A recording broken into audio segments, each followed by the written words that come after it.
Hey everybody, Jeff here. So hopefully everybody's staying safe and secure as we're somewhat trapped in our houses here. So it gives us a little more time to enjoy music, to make videos, and to have fun. But anyway, I've seen this going around for quite a while. People do this. Steve Overvalue Vinyl did one more recently that I watched, and I thought, I'm going to do this. This is one of those, what does Discogs think my collection is worth? Not my collection in general, but let's look at the top 5 most valuable items that Discogs says is in my collection. Now, if you're not familiar with Discogs, it's a cataloging website. You can go in there and input all your music. It'll show you the minimum, median, and maximum value of items. Now, when they say value, it's more or less what things have sold for. What's the smallest it's sold for? What's the average it sells for? What's the highest something is sold for? For the most part, that's kind of what you're looking at. It's kind of setting a worth on it based on past sales. So it's, you can't necessarily say I could sell this for that amount. It really depends on if there's somebody that's going to pay that amount for it. So anyway, so let's take a look at that. Now I sorted my list, and my whole list, so obviously CDs are in here too. I'm strictly looking at the vinyl releases. I'm trying to avoid like box sets, things that have obviously more value because there's multiple things. It's mainly a single title, whether it be 1, 2, or 3 vinyl set. It's a single title, and I'm based on the maximum value, just because, hey, what the heck, this is what somebody out there most likely has sold this for at some point or another. Now, the first thing that did show up, I just thought this was interesting. It's a box set, and it's not vinyl, it is CD. But I thought, let's introduce this to some people, because maybe you're not even familiar with who this band is, and I thought it's obscure enough to do it. And that's the box set by Liquid Tension Experiment, Live 2008. Who is Liquid Tension Experiment? Anyone back there? Was that a hand I saw?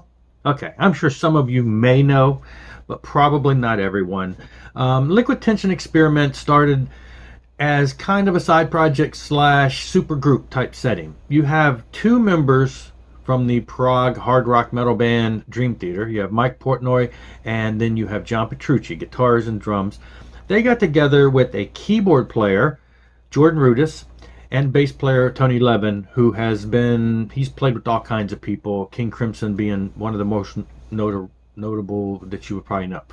And so you've got these 4 guys with all kinds of crazy instrumentation to get together. They put out an instrumental album, the first Liquid Tension Experiment album. Love it. Heavy, melodic. It's all over the place, but it's very much on the borderline of a metal type instrumental album. And they put out a second album. By the time the second album started rolling around, Jordan Rudess, the keyboard player, had joined Dream Theater, so it had become 3/4 Dream Theater. And so that's why story has it that they no longer got together, because they're like, well, 3 of us are in Dream Theater now. It's not a novelty much anymore. So, but that particular release is a box set. It has 6 CDs, 2 DVDs, and a Blu-ray. It's a bunch of live shows. Let me show you the actual. It comes in a slip cover. This is a slip cover, and this is the case. It's kind of like a book, and it's filled with one of these multi-discs. You might show that multi-disc sets of all of that. And it's mainly 4 shows. It's got a live in New York, live in LA, a bonus disc that has a bunch of improvs and stuff, and then a live in Chicago, which is when the keyboard breaks. It was a show where the keyboard broke, and the other 3 guys went on and played the whole show. So it's different. They actually released it as an album called the Liquid Tension Trio. Anyway, I thought that was interesting. Introduce you to a little something maybe you don't know. They could probably get back together now, because of course Mike Portnoy is no longer in Dream Theater, so now it would be again half Dream Theater and half 2 other guys. Anyway, so that was just a throw-in bonus. Let's jump right into the records themselves. Number 1 most valuable record, and I guess mine wouldn't be necessarily the most valuable because it is missing one piece. It probably is why it's so high. It's the new Judas Priest, Firepower, just came out recently. And the thing is, so this was released as a crowdfunder, and if you paid to help fund it in the beginning, it came out as a special colored set. One color, one of the discs is yellow and kind of a yellow marble swirl, and the other one's red. and it's very limited in quantities. The other colors that came out to the public were different. So this is a limited edition color. Now the thing that made it even more limited was, as a crowdfunder, you also got, it's a gatefold, but you also received a second cover with it that was autographed by the band. I don't have that. I got this on Amazon for like, I forget. It was, I did a video back when I got it. It was like $15. It was under 20, and the album was brand new at the time, so it was a new release, and it was already selling for a lot more than that. But I'm assuming for some reason somebody paid for it at crowdfunder, kept the cover with the autographs, and sold the records. I don't know why, but they did. I bought them for really cheap, and now supposedly this set is up there over $300 if you were to buy it, I guess. And it doesn't necessarily, even on Discogs, it says some copies come with autographs. I don't know if the 350 requires you to have the autograph, but it would never sell for that much. But even the lowest selling price for that set's $200. Anyway, now I was surprised that this next band pops up 3 times in my top 5. Now, I'm not surprised because I love them, but I am surprised. But then also, I'm not surprised because it is a Christian metal band. And while Christian metal, has a fan base and has popularity, I'm sure the amount of vinyl that they release per pressing is nowhere near what a mainstream metal band would have. So it's more limited already. Because while mainstreams might print thousands of copies on vinyl, Christian labels print hundreds or thousands. Or, it's very much more limited quantities, tends to be. In this case, this particular one, probably even more so because it's a clear vinyl release of Yetstriper's Reborn album. It is, like I say, it's on clear. It comes with the poster and a plastic sleeve. It's interesting packaging.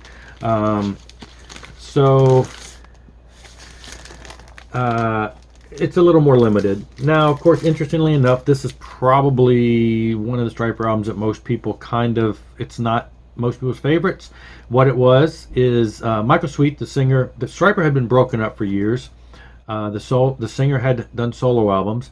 He had written a new solo album. This is the way the story goes. He wrote a new solo album, was going to, go in and do it, and somebody said, hey, I guess there had been some talk with the Yetstriper guys about getting together. There had been a best of album and some stuff that was, in the works, but why don't you release it as a Yetstriper album? So supposedly Michael sent all the songs out to the guys. They recorded their parts. It came together as a Yetstriper album.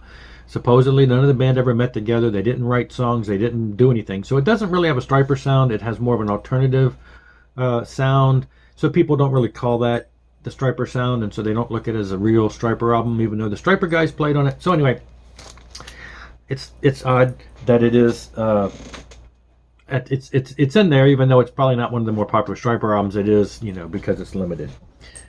Now, again, the whole Christian metal thing is, in limited quantities, I think is what really drives a lot of this, because the next one is also a Christian band, Tourniquet. One of the high, if you had to have one of those top 4, thrash, more extreme metal feel type bands, Tourniquet would probably be in there. They re-released their first 3 albums a little before I was actually buying vinyl. So when I started getting back into vinyl, I had to pay a little more price to get the first 3 albums. This one, not so much. This is the one I bought from the band. They still had copies of it. I bought it for regular price. It was the first 2 albums. This is the third. The first 2 that cost me a little bit more to buy. This one is on a brown. It's a double vinyl, kind of brown. It came in multiple colors. Anyway, this is the 3rd most expensive album in my collection, selling anywhere upwards to about $180.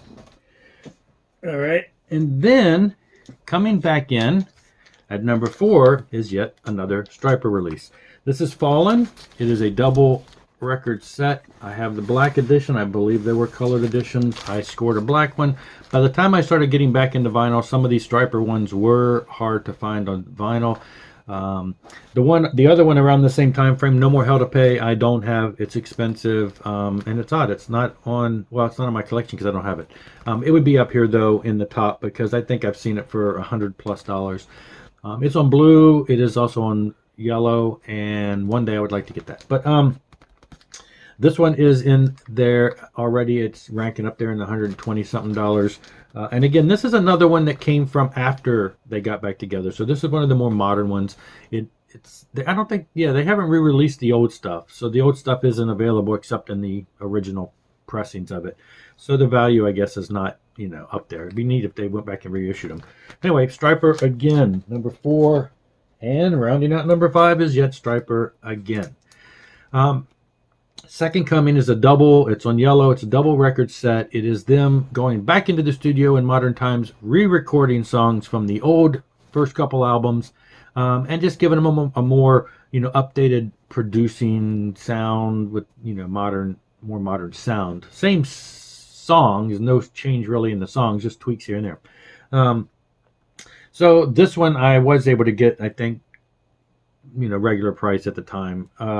And it's double, and it's in a gatefold. Anyway, and it is rounding out the top 5, and even it, I guess, at a height can sell for over $100. Now, I went ahead and looked at number 6, just because. And again, I think this could be valued only, well, I don't know. There's no real reason, I guess. It's Neal Morse. I just had to mention it because everybody knows I love Neal Morse. If you watch me long enough, Neal Morse is one of my favorites. But this is actually one of his it's just not the last album, but the prior one to that. But the thing that makes this one still rank out at over $100 at times is it is on they had multiple colors of this release. And this one's on a red wine. And I believe this particular color was one of the more limited ones, like 300. I thought it had the hype stickers in there somewhere. So it's one of the more limited ones. It also comes with, it's 3 records, and then it's got 2 CDs in there. So it's kind of like a whole set, but they kind of do that with their records. They release them with the records and the CDs in there. So, but great stuff. It's probably because of it being a little more on the, one of the more limited colors. And this one I got for a really good price from a friend, because I didn't buy the vinyl when it first came out, and I got it for a good price. So, it's doubled in value at least. So that is it for the top 5, actually top 6 most expensive records according to Discogs, plus a bonus DVD set. So what are some of yours? Now, there's a difference between what they consider most valuable and what you consider most valuable. And even, Steve said that. He was like, some of these records I would never part with. What are some of your most valuable records, not only to you personally, but according to what some people might say their monetary worth is like? Anyway, thanks for watching. Rock on. Like my little Kiss cup. I don't know if I've showed this before. I made this at one of those paint-yourself pottery things back in 2014. Let's enjoy some coffee. Kick the day off. Rock on.